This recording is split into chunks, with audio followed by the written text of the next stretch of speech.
지금 이 순간 전 세계 에너지 공급망이 무너지고 있습니다. 유가가 역대 최고 수준을 향해 폭주하고 금과 은은 역사적인 상승 국면에 진입하고 있습니다. 그리고 이 모든 것의 중심에는 이란이 있습니다. 이란은 지금 막다른 골목에 몰려 있습니다. 그리고 그들이 선택한 반격 수단은 미사일이 아닙니다. 바로 전 세계 에너지 공급망 자체를 무기로 삼는 것입니다. 이 상황이 어떻게 흘러가느냐에 따라 여러분의 자산 가치가 크게 달라질 수 있습니다. 지금부터 무슨 일이 벌어지고 있는지, 역사는 뭐라고 말하는지, 그리고 어떻게 대응해야 하는지 하나씩 살펴보겠습니다. 시작은 협상이었습니다. 2026년 2월 6일 미국과 이란은 오만에서 마주 앉아 핵 협상을 진행했습니다. 양측 모두 좋은 출발이었다고 했고 두 번째 회담을 제네바에서 잡았습니다.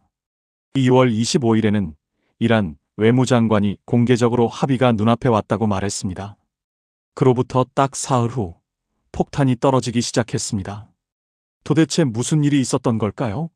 트럼프 행정부는 이란이 협상을 시간 끌기용으로 쓰면서 뒤로는 우라늄 농축을 가속하고 장거리 미사일을 만들고 있었다고 주장했습니다. 미국 정보기관은 의회에 이란이 수주 안에 핵무기를 만들 수 있는 수준에 도달했다고 보고했습니다. 트럼프는 2월 24일 국정연설에서 이란을 세계 최대 테러 후원국으로 지목하며 곧 미사일이 미국 본토에 닿을 수 있다고 경고했습니다. 여기에 하나 더 알아야 할 배경이 있습니다. 이란은 폭격이 시작되기 전부터 이미 내부에서 흔들리고 있었습니다. 2025년 말부터 1979년 이후 최대 규모의 반정부 시위가 번지고 있었습니다. 경제 붕괴, 식료품 가격 폭등, 대규모 실업이 그 배경이었습니다. 정부는 강경 진압으로 맞섰지만 첫 미국 폭탄이 떨어졌을 때 이란은 이미 안에서 균열이 가고 있었습니다. 2월 28일 선제 타격이 시작됐습니다. 미국과 이스라엘이 함께 감행한 이번 공습은 군사 전문가들이 걸프전 이후 최대 규모의 협동 타격이라고 부를 만한 것이었습니다. 스텔스 폭격기, 전투기, 이스라엘 F-35, 그리고 페르시아만에 배치된 해군 함정에서 발사된 순항미사일까지 몇 시간 안에 2,000개 이상의 목표물이 타격됐습니다. 하루 만에 이란 최고 지도자가 사망했고 이란은 40일간의 국가애도 기간을 선포했습니다. 이란은 최고 지도자의 사망이 확인된 지 몇 시간 만에 반격에 들어갔습니다. 그런데 이번 반격은 과거와는 근본적으로 달랐습니다. 목표가 군사시설이 아니라 전 세계 에너지 시스템 그 자체였습니다. 처음 72시간 동안 이란이 타격한 것들을 보면 전략이 명확하게 보입니다. 전 세계 석유 생산량의 약 10%를 처리하는 사우디아라비아의 최대 석유 처리 시설, 카타르의 두 곳의 주요 천연가스 수출 시설, 쿠웨이트, UAE, 오만, 바레인, 카타르에 있는 미군 기지, 이스라엘 도시들, 아부다비 석유 인프라, 호르무즈 해협 인근 항구와 유조선들까지 동시에 공격을 받았습니다. 사흘째가 되자 이건 지역 전쟁이 됐습니다. 레바논의 헤즈볼라가 이스라엘을 향해 전선을 열었고 이라크의 이란 지원 민병대가 하루에만 70여 차례 드론과 미사일 공격을 퍼부었습니다. 2024년부터 잠잠했던 예멘의 후티 반군도 다시 나타났습니다. 홍해에서의 선박 공격을 재개한다고 선언했습니다. 기억하시죠? 2024년 후티 공격 하나만으로도 화물선들이 아프리카를 돌아가는 우회 항로로 강제 전환됐고 이동 시간이 10에서 14일 더 늘어났으며 항해당 연료비가 수만 달러 추가로 들었습니다. 그 상황이 지금 다시 펼쳐지고 있는 겁니다. 그것도 훨씬 심각한 상황과 동시에요. 지금 이 순간 호르무즈 해협도 막혔고 홍해도 막혔습니다. 세계에서 가장 중요한 두 개의 석유 수송로가 동시에 차단된 건 적어도 현대사에서 전례가 없는 일입니다. 2주가 지난 지금의 숫자들을 보면 상황이 얼마나 심각한지 체감이 됩니다. 이란이 발사한 탄도미사일만 3,000발 이상, 드론은 500발 넘게 사용됐습니다. 유조선 6, 7척이 피격되거나 손상됐고 150개가 넘는 나라가 이란의 미사일이나 드론 공격 영향권에 들었습니다. 카타르의 LNG 생산은 3월 4일 완전히 중단됐고 두바이 국제공항도 운영을 멈췄습니다. 이건 미국과 이란만의 싸움이 아닙니다. 전 세계 경제를 무릎 꿇리는 지역 대전입니다. 그리고 전쟁 9일째인 3월 8일 일요일, 이 전쟁은 완전히 새로운 국면으로 접어들었습니다. 이스라엘이 처음으로 이란의 석유 인프라를 직접 타격했습니다. 테헤란과 알보르즈 지방의 석유 저장 시설 4곳이 야간 공습을 받았습니다. 영상에는 테헤란 상공이 오렌지빛으로 물드는 장면이 담겼습니다. 유조선 기사 4명이 사망했습니다. 전쟁이 멈출 기미는 보이지 않습니다. 왜냐하면 이란에서는 다음 최고 지도자가 이미 선출됐기 때문입니다. 88명의 성직자로 구성된 전문가 회의가 새 최고 지도자를 선정했는데 바로 전임자의 아들입니다. 아버지의 복수를 원하는 강경파가 권력을 잡은 것입니다. 지금부터 유가가 왜 그렇게 강하게 오를 수밖에 없는지 차근차근 설명해 드리겠습니다. 첫 번째는 호르무즈 해협입니다. 이란과 오만 사이에 있는 이 21마일짜리 좁은 수로는 페르시아만의 석유를 외부로 내보낼 수 있는 사실상 유일한 통로입니다. 매일 약 2천만 배럴의 석유가 이 통로를 지납니다. 전 세계가 하루에 쓰는 석유의 약 20%에 해당합니다. 사우디아라비아의 하루 생산량이 약 900만 배럴, 미국 셰일 생산 전체가 약 1300만 배럴, OPC 전체가 약 4000만 배럴인데 호르무즈는 그 절반을 수영으로도 건널 수 있을 것 같은 좁은 수로 하나로 통과시킵니다. 거기다 이 수로를 통과하는 석유의 84%는 중국, 인도, 일본, 한국 등 아시아로 향합니다. 유럽도 천연가스의 12에서 14%를 여기서 얻습니다. 그런 수로가 지금 막혀 있는 겁니다. 두 번째는 보험 문제입니다. 이 문제가 의외로 잘 알려지지 않았는데 굉장히 중요합니다. 선박 회사들은 법적으로 전쟁 위험 보험 없이는 운항할 수 없습니다. 전쟁이 시작되기 전부터 이미 호르무즈를 통과하는 선박의 보험료는 6년 만에 최고 수준이었습니다. 그런데 전쟁이 터지고 첫 유조선들이 피격되자 보험사들은 보험료를 올린 게 아니라 아예 보험 제공 자체를 중단했습니다. 런던의 로이즈도 빠졌고 싱가포르와 뉴욕의 보험사들도 걸프 지역 선박에 대한 신규 보험 계약을 전면 중단했습니다. 보험이 없으면 선장이 위험을 감수하더라도 선박을 소유한 은행이 허락하지 않습니다. 도착 항구도 무보험 화물을 받지 않습니다. 트럼프 행정부가 200억 달러 규모의 정부 보험을 제공하겠다고 했지만 시장은 거의 반응하지 않았습니다. 사고가 났을 때 빨리 지불해 줄 거라는 믿음이 없기 때문입니다. 민간 보험이 돌아오기 전까지 호르무즈는 사실상 상업 통행에 닫혀 있는 겁니다. 세 번째는 생산 감축입니다. 해협이 막히면 단순히 운송이 안 되는 것에서 그치는 게 아닙니다. 보낼 곳이 없으니 생산 자체를 줄여야 합니다.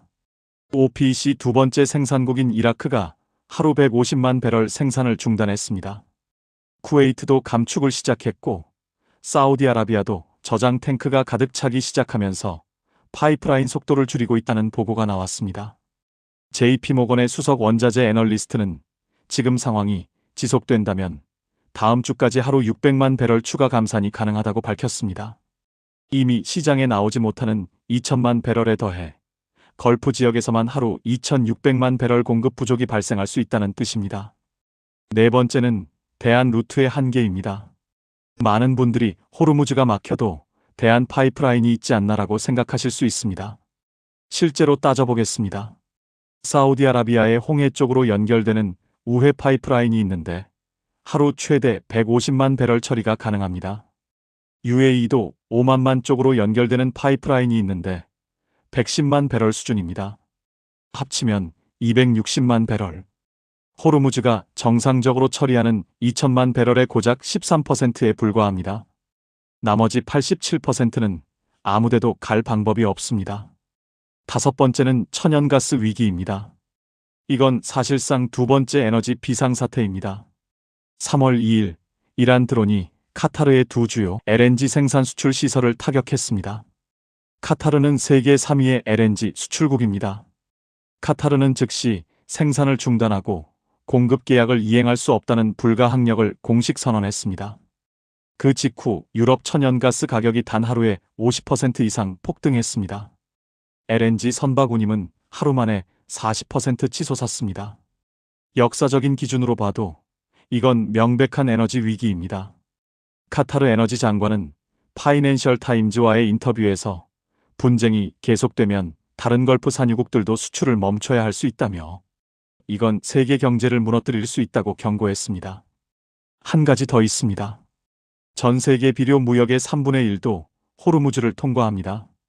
우크라이나 전쟁으로 이미 한계까지 늘어난 비료 공급망이 다시 충격을 받으면 봄 농번기에 식량 가격이 폭등할 수 있습니다. 유가 충격과 식량 충격이 동시에 찾아오는 겁니다. 유가가 오르면 식량 가격을 더 끌어올리는 구조이기 때문에 이 두 충격은 서로를 증폭시킵니다. 정리하자면 석유는 시장에 도달하지 못하고 있고 보낼 방법도 없으며 그래서 생산 자체가 줄고 있습니다. 방향은 하나입니다. 유가는 훨씬 높이 올라갈 수밖에 없는 상황입니다. 그렇다면 이 상황에서 어떻게 접근할 수 있을까요?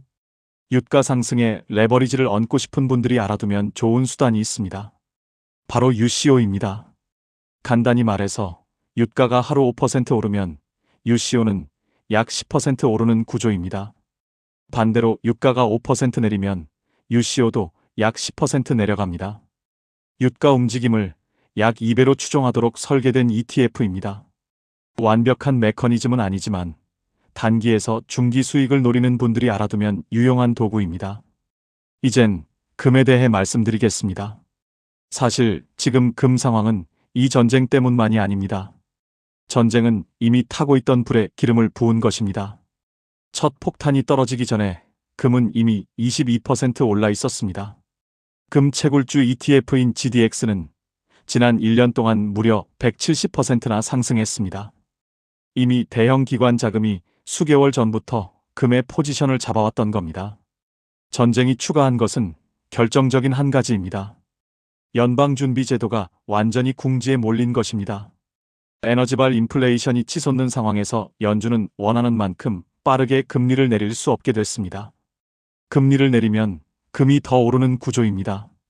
달러 구매력이 떨어지는 것도 금에는 강한 상승 신호입니다. 안전자산으로서의 수요 증가까지 더하면 금은 지금 모든 조건이 맞아 떨어지는 상황입니다. 은도 빼놓을 수 없습니다. 요 몇 주 동안 은의 움직임은 가히 폭발적이었습니다. 은의 특성이 있는데요. 은은 화폐 금속인 동시에 산업 금속입니다. 경기 침체 우려가 커지면 산업용 수요 둔화 걱정에 눌리지만 인플레이션 국면이 본격화되면 금보다 더 빠르게, 더 멀리 올라가는 게 은의 역사적 패턴입니다. 지금은 그 전환점을 지나고 있을 가능성이 높습니다. 그럼 이제 앞으로 어떻게 될지 세 가지 시나리오로 정리해드리겠습니다. 시나리오 1은 빠른 종결입니다. 안타깝게도 가능성이 점점 낮아 보이지만 트럼프는 이 전쟁이 4-5주 안에 끝날 수 있다고 말했습니다. 하지만 휴전이 이루어지더라도 호르무즈가 정말 안전한지 시장이 확신하기까지는 수개월이 걸립니다. 보험도 하루아침에 돌아오지 않습니다. 유가에는 위험 프리미엄이 상당 기간 남아있을 것이고 금은 상당 부분의 상승분을 유지하며 은은 안정될 것입니다. 세 시나리오 중 가장 덜 강세지만 그래도 자산 가격에는 긍정적입니다. 시나리오 2는 장기 분쟁, 3에서 6개월 지속 시나리오입니다. 이게 시장이 받아들여야 할 가능성이 점점 높아지는 기본 시나리오입니다. 해협이 사실상 봉쇄된 채로 유지되고 유가는 배럴당 100달러에서 150달러를 테스트하게 됩니다. 전 세계적으로 인플레이션이 급등하고 연준은 금리를 내리지도 올리지도 못하는 딜레마에 빠집니다. 금은 사상 최고가를 계속 경신하며 JP모건이 전쟁 전부터 제시했던 목표인 6,000달러에서 6,300달러 범위에 진입하고 그 위로 더 올라갈 수 있습니다. 시나리오 3은 이란 정권 붕괴와 지역 혼돈입니다. 미국과 이스라엘이 완전한 정권 교체를 이룬 시나리오입니다. 새 정부가 들어서고 혼란스러운 전환기가 수년간 이어지면서 이란 석유가 결국 시장에 돌아오겠지만 지정학적 불확실성은 원자재 가격에 영구적으로 반영됩니다. 금은 향후 10년 단위의 강세장에 진입합니다. 세계가 지정학적 리스크를 새롭게 재평가하는 과정에서 실물 자산들이 구조적 강세를 보이는 시나리오입니다. 세 시나리오 모두 공통점이 하나 있습니다. 각국 정부가 이 모든 비용을 감당하기 위해 엄청난 돈을 찍어낼 수밖에 없다는 겁니다. 달러를 보유하는 게 구매력을 지켜줄 것이라는 믿음이 있다면 이 세 가지 시나리오를 다시 한번 찬찬히 생각해 보시기 바랍니다. 오늘 살펴본 내용은 단순한 전쟁 이야기가 아닙니다. 에너지 공급망이 어떻게 전 세계 물가로 전이되는지, 그리고 금과 은 같은 실물 자산이 왜 역사적으로 이런 국면에서 강하게 움직이는지에 대한 이야기입니다. 앞으로 몇 달 후에 지금 이 시기에 어떤 선택을 하셨는지 돌아보게 될 것입니다. 기쁜 마음으로 돌아볼 수 있기를 바랍니다. 하지만 어떤 결정도 충분한 공부 없이는 절대로 하지 마십시오.